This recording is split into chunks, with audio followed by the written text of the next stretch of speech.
sudah miring dan akhirnya mengecil. Nah ini lihat mas, ini ke dalam, ini sungguh sangat berbahaya.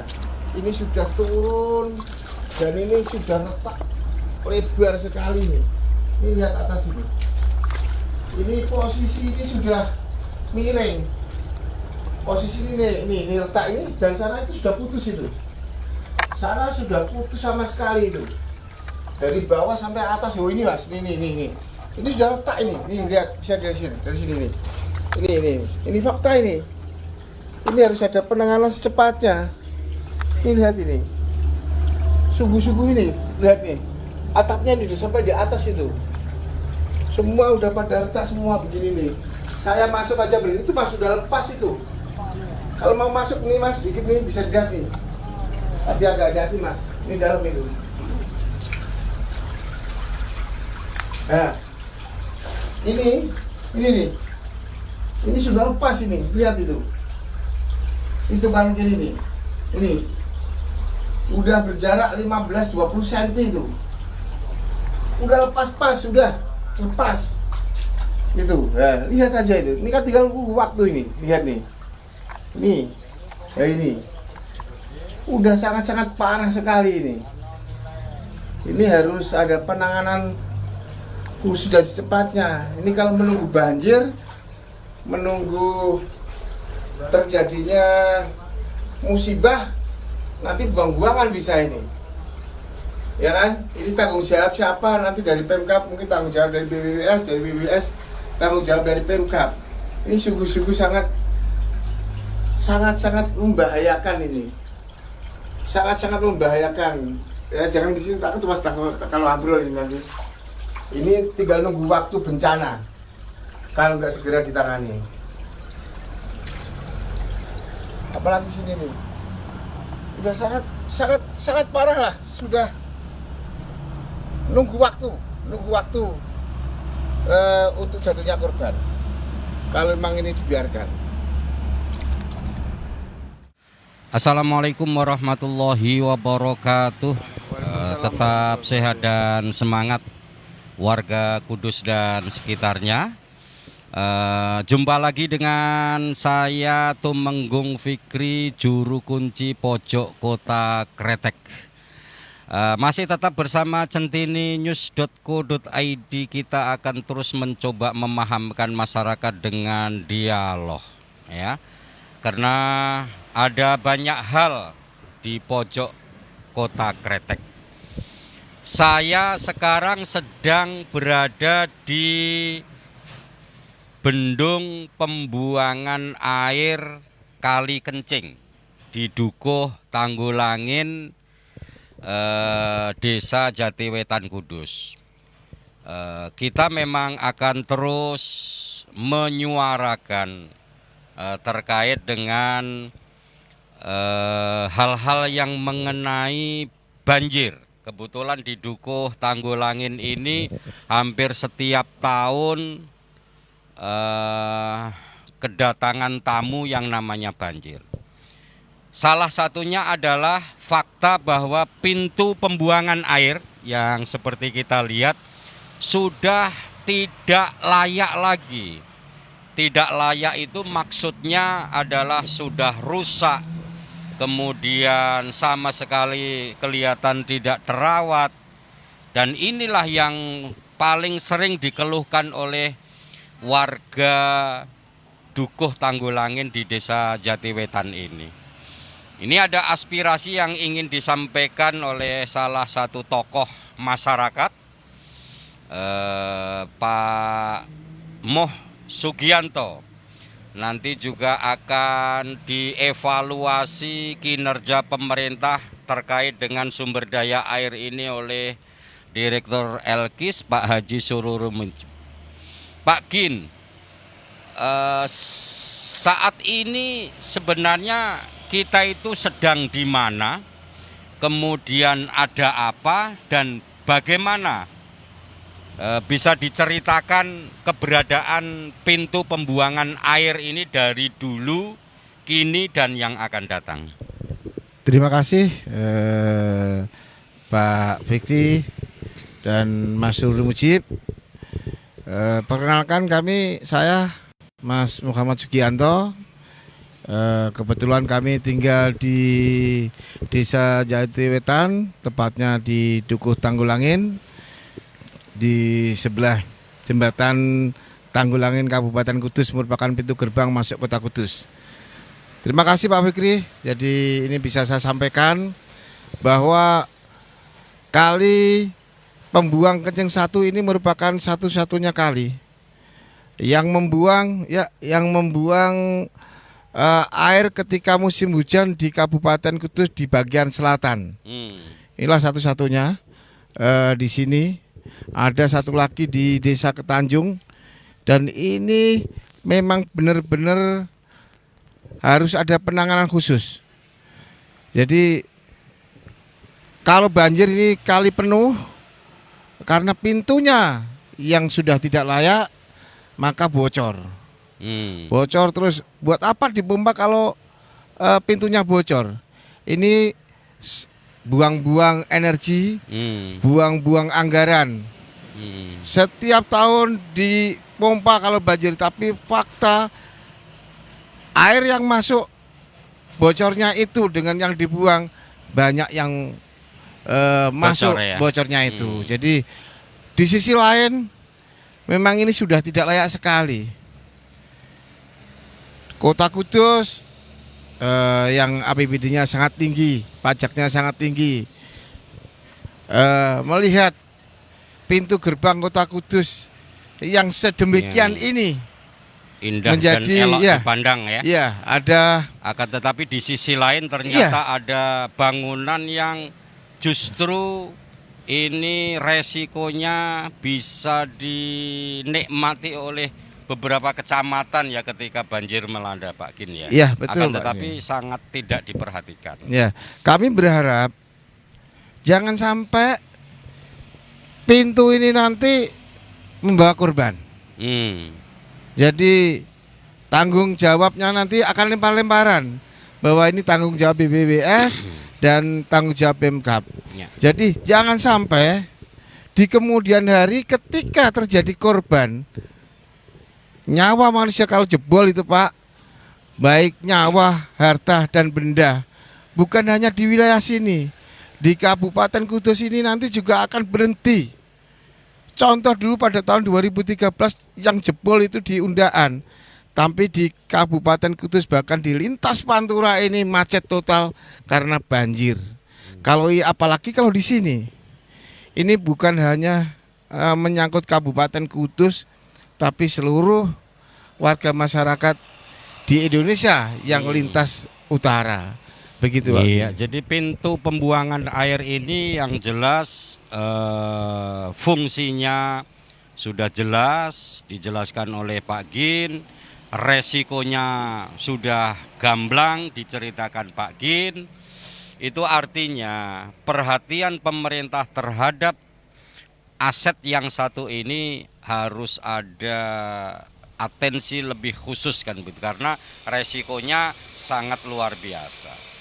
Pak Sururi sebagai aktivis dan kajian strategis Kudus ya, artinya membicarakan resiko banjir ketika cuaca kemarau ini kan sangat ideal. Artinya beberapa fakta yang mungkin bisa diungkapkan untuk memprotek bahwa ketika musim hujan nanti datang, pemerintah ibarat sudah sedia payung sebelum hujan. Seperti apa Pak Sururi? Terima kasih Mas Fikri sebagai host Centini News dalam podcast ini. Saya mengapresiasi Centini News untuk turun ke lapangan melihat kondisi faktual yang terjadi di pintu 1 Kali Kencing pembuangan di Kaliwulan. Tepatnya adalah di Dukuh Tanggulangin sebelah timur jembatan pintu masuk dan keluar Kota Kudus dan Demak. Baik, setelah saya melihat secara langsung kondisi pintu air yang ada di Desa Tanggulangin ini, jelas ini sangat mengkhawatirkan. Inilah momentum yang tepat ketika musim kemarau seperti ini, pemerintah beraksi Kita sudah membicarakannya ya. Kita sudah membicarakan. Tentunya ini diharapkan pihak terkait yang menangani masalah ini harus segera dan secepatnya untuk melakukan tindakan perbaikan secara total terhadap pintu yang memang kondisinya sudah rusak dan retak-retak. Saya khawatir kalau kemudian ini dibiarkan tanpa ada perawatan dari instansi terkait, baik di BPSDA maupun BPWS maupun pemerintah kabupaten, ini yang membahayakan tidak hanya masyarakat Kudus, tetapi kejadian beberapa tahun yang lalu, sekitar hampir 1 minggu, jalan putus akibat tergenangnya air di wilayah terminal sampai jembatan Tahulangan ini akan terulang kembali. Apalagi secara faktual memang ini sudah sangat parah, sudah sangat tidak layak dan harus segera ditangani oleh pihak terkait. Jadi menangani resiko banjir ini harus secara akumulatif. Betul, betul. Jadi yang kita lihat kejadian banjir bandang yang menyebabkan Kudus ini total tidak bisa dilewati oleh jalan itu, jangan hanya jalan rayanya saja yang diperhatikan. Betul. Tapi bagaimana pintu pembuangan air dari hulu ke hilir ini juga harus diperhatikan kan begitu. Betul, betul. Seperti yang kita lihat bersama di sini ada polder. Ya. Polder dengan kapasitas mungkin besar, saya tidak tahu, nanti Pak Gin bisa cerita. Kan tetapi kelihatannya juga tidak terawat kan begitu. Artinya polder yang fungsinya hanya membuang air, artinya bisa mengurangi banjir, akan tetapi tidak bisa menghilangkan banjir saja. Betul. Tidak berfungsi, apalagi seperti yang kita lihat pintu pembuangannya sudah retak-retak dan ini sangat membahayakan. Aspirasi apa Pak Sururi yang bisa disampaikan ke pemerintah? Inilah yang kami khawatirkan dari dulu, bahwa pemerintah itu beraksi, bertindak manakala bencana sudah ada, sudah terjadi, tetapi belum pernah diantisipasi jauh-jauh hari sebelum bencana itu terjadi. Padahal banjir itu kan langganan, setiap tahun pasti ada. Khususnya adalah di sungai-sungai, di kali-kali, termasuk Kali Wulan ini, Kali Kencing. Oleh sebab itulah kami berharap fungsi-fungsi peralatan yang sudah ada dalam rangka untuk mengantisipasi pembuangan air manakala terjadi luberan air dari sungai ke warga, itu betul-betul dirawat dan dimaksimalkan. Hari ini yang kita lihat adalah ada rumah folder, ada pompa. Ternyata di sini sudah tidak terawat, sudah tidak pernah hidup. Tidak pernah hidup. Siapa yang bertanggung jawab? Nah, kita siapa tidak yang tahu. bertanggung jawab? Siapa yang tahu? Justru ini malah penuh dengan kotoran-kotoran runggut yang semestinya tidak boleh terjadi seperti ini. Inilah harapan kami, bagaimana pemerintah kabupaten yang khususnya menaungi warga di wilayah sini betul-betul memperhatikan hal-hal seperti ini. Jangan sampai nanti sudah banjir baru bertindak, dan terlanjur masyarakat sudah banyak korban harta, korban nyawa, bahkan yang lainnya juga ikut produk ekonomi pun akan terhambat manakala banjir itu betul-betul terjadi sampai ke lingkungan warga. Sebagai aktivis dan pemerhati kajian strategis, ini sebenarnya ada ruang dan peluang,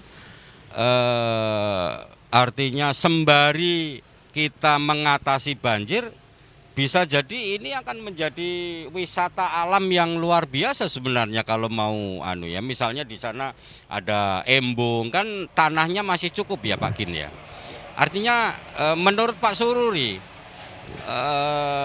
ketika kita bicara tentang mengatasi banjir atau peduli banjir, harusnya politisi, pemerintah ini harus di saat-saat seperti ini. Ya, betul. Seperti yang Pak Sururi sampaikan tadi, yang kita evaluasi adalah ketika banjir itu datang, kemudian banyak bendera yang ke kampung-kampung kena banjir itu bawa sarimi, bawa beras dan lain, ini hanya untuk bisa mengatasi pada saat mereka kena banjir. Tapi untuk mengurus banjir kan harus saat-saat seperti ini ya Pak Sururi Mujid. Betul. Ya? Makanya saya berpikir jangan sampai pemerintah gagap manakala sudah ada musibah banjir itu terjadi. Tapi sebelumnya dia nggak berbuat apa-apa. Artinya apa? Bahwa kalau kemudian ada aspirasi dari warga setempat bagaimana supaya di daerah ini betul-betul nanti aman dari bencana banjir. Salah satu upaya yang pertama adalah perbaikan infrastruktur yang ada di daerah sini. Termasuk adalah bagaimana ini tanggul-tanggul yang sudah banyak retak ini, kemudian ada apa ya? Ada tambahan material yang digunakan untuk penyangga tanggul yang sudah ada di retak itu. Kalau kemudian ini dibiarkan, saya yakin suatu ketika ini akan jebol. Karena faktanya di lapangan tadi saya melihat sudah banyak yang retak, kemudian juga sudah berlubang-lubang, apalagi pintunya seperti itu. Semoga itu tidak terjadi, tapi ini penting harus dilakukan oleh pemerintah untuk segera untuk melakukan perbaikan yang ada di wilayah sini. Itu Bang Fikri. Iya, Pak Gin, melihat kondisi real, jenengan kan mungkin sudah berpuluh-puluh tahun menikmati setiap tahun ini mesti kebanjiran. Kemudian sejauh apa dan sejauh mana kepedulian pemerintah. Melihat lahan seperti ini, ada yang mungkin Pak Gin sebagai warga di Duko Tanggulangin, juga perangkat desa di Jatiwetan dan aktivis melihat peluang seperti ini dalam rangka mengatasi banjir dan peluang pariwisatanya, aspirasi seperti apa Pak Gin? Terima kasih Pak Fikri. Saya agak meluruskan sedikit Pak Fikri. Di sini memang ada border di depan kita, itu border lama Pak Fikri. Border lama yang sekarang memang sudah agak berfungsi. Yang ada border baru yang dibuatkan di sebelah timur sana yang sudah mulai agak bagus. Semoga nanti ada penambahan pompa, dan pompa yang di sini ini nanti bisa dimanfaatkan pemerintah. Bagaimana monggo. Terkaitan dengan tanggul itu, kita sudah 2 tahun ini Pak, 2 kali 2 tahun saya minta untuk pengurugan, dan alhamdulillah dikasih 30 red lagi, dikasih 30 red lagi untuk tahun berikutnya, dan sekarang ini jenengan tadi sudah tahu bahwa ini turun lagi. Tanggul itu turun lagi dan ambles lagi karena kondisi fakta lapangan seperti ini, dan ini sangat membahayakan sekali untuk warga. Dan harapan saya terkait dengan bagaimana potensi ke depan untuk bagaimana bisa menjadi daya tarik di Kabupaten Kudus, semestinya ini bisa buat akses masuk ke sana dengan dibuatkan pintu yang bagus dan mobil bisa masuk. Ketika nanti terjadi hal-hal yang di luar dugaan, jadi distribusi bantuan terhadap masyarakat, bantuan terhadap alat-alat berat bila terjadi sesuatu di daerah yang sebelah sana, itu bisa masuk lewat sini Pak. Ini sepeda motor aja nggak bisa. Padahal ini Kali Wulan yang begitu kubikisannya sangat lebar sekali, sangat banyak sekali untuk airnya. Tapi tanggulnya ini sungguh-sungguh sangat memprihatinkan dan tidak layak untuk sekarang ini. Cobalah kalau kita ini dibuat, di situ ada border, diuruk lagi, dibuat taman yang begitu bagus. Ketika ada orang luar daerah masuk di Kabupaten Kudus, sudah disuguhi dengan taman yang begitu luar biasa. Rest area ya, begitu. Ketika banjir bisa menjadi destinasi wisata, orang datang banjir melihat dengan taman-taman yang begitu bagus. Ini sungguh kalau bisa. Dan memang di daerah timur sana ada lahan tanah apa itu pengairan Pak. Masih ada sekitar 5 hektar. Kalau di situ dibuatkan embung di sana, saya yakin iya. Jadi jalan dibuat, embung dibuat, ini menjadi pendapatan daerah yang luar biasa. Ikhtiar Pak Gin sebagai tokoh masyarakat, bentuk dan wujud aspirasi seperti apa yang sudah pernah panjenengan lakukan bersama warga? Jadi begini Pak, pada waktu itu terus terang, dulu pertama kali Pak Tamsil masuk di Kota Kudus, ketemu dengan kita dan warga, saya berharap ini segera ada skala prioritas, ada skala prioritas untuk sini. Dan beliau janji juga bahwa akan dibuatkan taman di sini dan seterusnya. Sampai sekarang nggak ada realisasinya, bahkan tak ada lah sampai saat ini yang menyentuh. Dan kami sudah lapor beberapa kali, bahkan pada waktu itu Bapak Hartopo juga datang dan menyaksikan, ada Pak Dandim dan Polres udah pada waktu banjir sudah menyaksikan. Apalagi banjir kemarin dengan adanya limbah dari perusahaan itu. Semua pada kesini, semua ada melihat, tapi yang lalu biar berlalu rasanya. Jadi harapan saya ada solusi. Masyarakat jangan hanya di buku Sarimi, tapi masyarakat butuh solusi jalan keluar yang terbaik, menengah panjang, supaya bisa mengurangi resiko banjir tahunan itu. Betul Pak Vicky. Ini banjir ini melibatkan satu kecamatan, yaitu Kecamatan Jati, Kecamatan Kota, Kecamatan sebagian Kecamatan Mejobo. Larinya air pada kesini semua. Jadi yang sebelah timur. Beberapa sungai-sungai kecil ini masuknya ke sini semua. Iya. Sementara kita lihat bahwa pintu pembuangan airnya sudah mengenaskan ya. Iya, sangat. Di samping retak. Dan ini harusnya karena dekat jembatan besar, dilalui oleh kendaraan-kendaraan yang mungkin sampai dengan tonasenya ini 30 ton. Ini kan mesti ada getaran-getaran. Maka betul. Sebaiknya harusnya pintu yang seperti ini di samping tidak layak, ketika nanti ada pembaharuan ini konstruksinya harus betul-betul yang bagus kan begitu. Kemudian Pak Gin, ketika faktanya sudah pernah diaspirasikan kemudian sekarang belum ada tindak lanjut ya. Ikhtiar konkret apa jenengan sebagai tokoh masyarakat Tanggulangin dan bersama warga Tanggulangin ini untuk aspirasi yang konkret sebelum musim penghujan ini datang?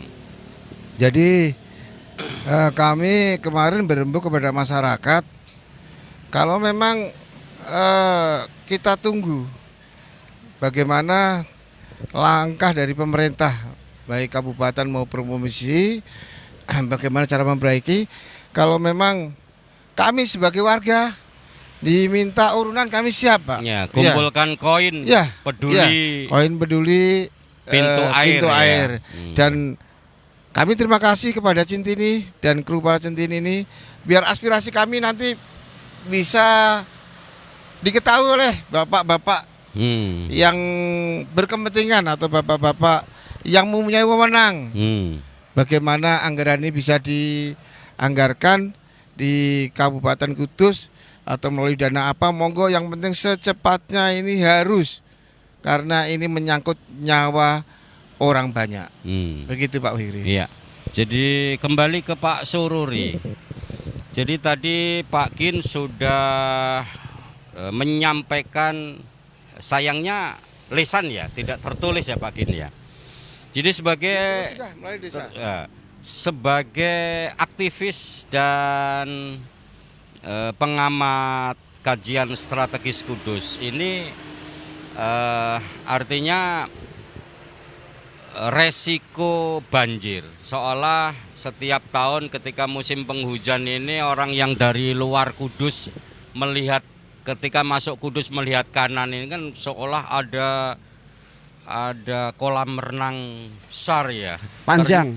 Kolam renang besar dan panjang. Oh, ternyata bukan kolam renang, akan tetapi dukuh dan kampung yang kebanjiran kan begitu. Betul. Ini kan sangat ironis. Ya. Maka ketika kita bicara tentang pembangunan, harusnya ini menjadi kebutuhan. Harus ada skala prioritas. Jadi membangun ini tidak hanya didasarkan keinginan semata, akan tetapi harus menjadi didasarkan karena butuh, supaya banjir yang resikonya jelas tadi 3 kecamatan, kemudian dan ini terjadi setiap tahun. Upaya konkret apa yang akan dilakukan Elkis untuk membantu masyarakat Dukuh Tanggulangin agar mereka pada saat musim penghujan ini bisa tidur nyenyak?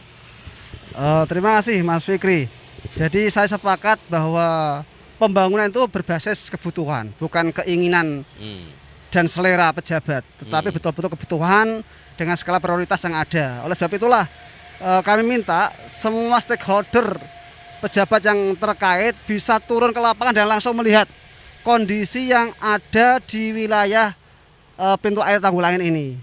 Hal ini penting agar apa? Agar ketika dia merumuskan kebijakan ke depan itu betul-betul sesuai dengan kebutuhan yang ada di lapangan, tidak berdasarkan keinginan. Kami akan menyuarakan itu terus kepada pejabat pemerintah, baik pemerintah kabupaten, provinsi maupun pusat, agar pejabat-pejabat itu rajin turun ke lapangan. Jangan sampai kemudian mereka hanya mendapatkan informasi dan laporan yang penting Bapak senang. Yang penting Bapak senang kemudian tanpa mengindahkan hal-hal yang memang dibutuhkan oleh masyarakat secara nyata. Inilah harapan kami ke depan dan Elkis insya Allah akan segera menyampaikan aspirasi ini kepada pihak terkait, baik melalui langsung maupun tidak langsung, agar secepatnya ada penanganan pintu air Kali Kencing yang pembuangan Kali Wulan ini. Harapan kami masyarakat sabar dan insya Allah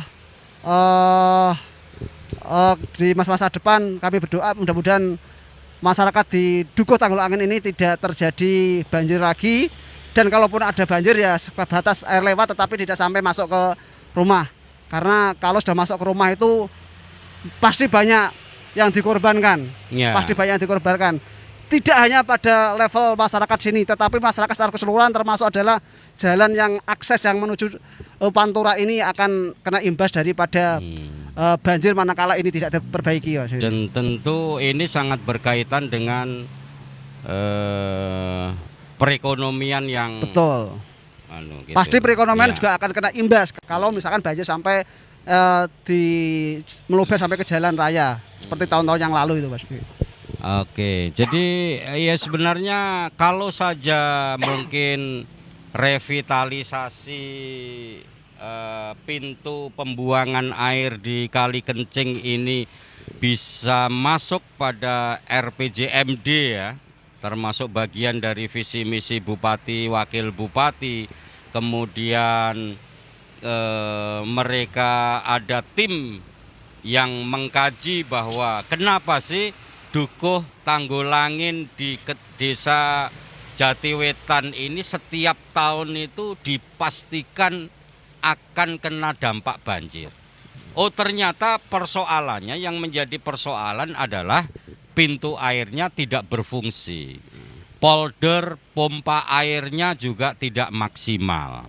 Kan begitu. Sehingga ini berarti yang kita butuhkan adalah revitalisasi pembangunan pintu air ini. Ya, syukur-syukur pemerintah melalui dinas terkait ini menjadikan wilayah ini menjadi destinasi wisata baru. Betapa eloknya, betapa indahnya ketika orang masuk Kudus, di sini ada lampu-lampu, di sana ada embung yang bisa digunakan bermain anak-anak, ada perahu dan lain-lain, ada area mancing, kemudian ada ini kan luar biasa kan begitu. Kita tidak perlu ya mungkin yang lain lah kan gitu. Seperti apa Pak Sururi? Kalau saya melihatnya itu dalam tataran ideal. Kalau kemudian infrastruktur yang ada di sini akan dibangun, ada taman, ada embung dan seterusnya.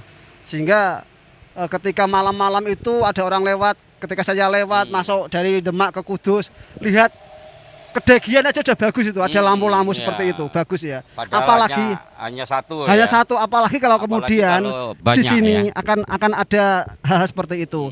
Ini adalah tergantung goodwill dari pemerintah. Jangan-jangan pemerintah itu mau apa enggak melihat seperti itu.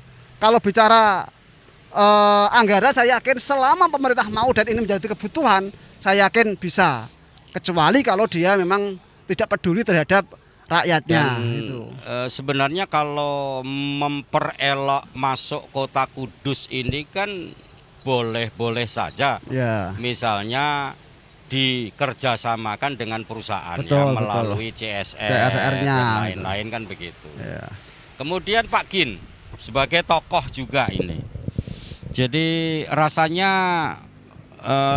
melihat warga Dukuh Tanggulangin pada setiap musim penghujan ini rasanya nangis, jerit, ning kadang-kadang ora ono suarane kan gitu, karena saking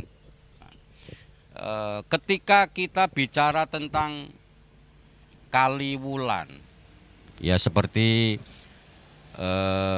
kejadian yang lalu ya, diduga ada limbah beberapa perusahaan ini yang dibuang ke Kaliwulan.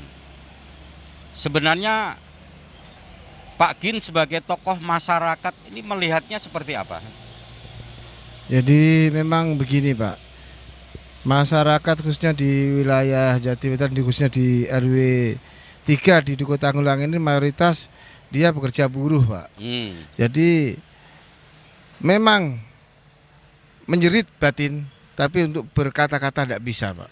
Karena hubungan ada kerja ya. Iya, jadi memang kita warga ini hanya pasrah, butuh kepedulian daripada pemerintah daerah maupun provinsi serta pusat terkait dengan ini. Harapan kami sekali lagi saya ucapkan terima kasih kepada Centini yang bisa menyalurkan aspirasi warga kami. Saya mengucapkan terima kasih, semoga mereka-mereka yang berwenang dan mempunyai kebijakan segera ini direalisasi. Untuk itu saya terima kasih sekali lagi. Ya. Terima kasih kepada Tini. Ya, jadi demikian warga Kudus dan sekitarnya, kita sudah banyak cerita tentang pojok kota Kretek, bahwa ada saluran pintu air yang rusak adalah nyata, dan sudah beberapa tahun tidak dipedulikan oleh pemerintah juga nyata, bahwa resiko warga Dukuh Tanggulangin pada setiap musim penghujan kebanjiran adalah nyata. Oleh karenanya melalui pojok kota Kretek ini kami menyampaikan aspirasi khususnya kepada Presiden Republik Indonesia Bapak Haji Joko Widodo, Gubernur Jawa Tengah Bapak Haji Ganjar Pranowo, juga Bupati Kudus Bapak HM Dr. Hartopo STMM, yang saya hormati, untuk mendengarkan bahwa keberadaan pintu air, polder dan lain-lain yang untuk membuang air dari beberapa sungai ke Kaliwulan ini mohon diperhatikan, karena ini menjadi skala prioritas agar pintu masuk Kudus ini tidak selalu dilihat dari Dukuh Tanggulangin yang setiap tahunnya ini kena dampak banjir. Agar Kudus ini, begitu masyarakat di luar sana masuk Kudus itu melihat gerbang kota Kretek ini begitu elok, sebelah gerbang Kretek ini juga elok. Akan tetapi setelah melihat gerbang kota Kretek elok, melihat sampingnya tidak begitu elok karena kebanjiran. Terima kasih sudah bersama saya, dan Pak Sururi, Pak Gin, terima kasih sudah bersama kami. Tetap sehat dan semangat. Jangan lupa maskermu melindungi aku dan maskerku melindungi kamu. Terima kasih. Segera hengkang COVID-19 dari Indonesia. Assalamualaikum warahmatullahi wabarakatuh.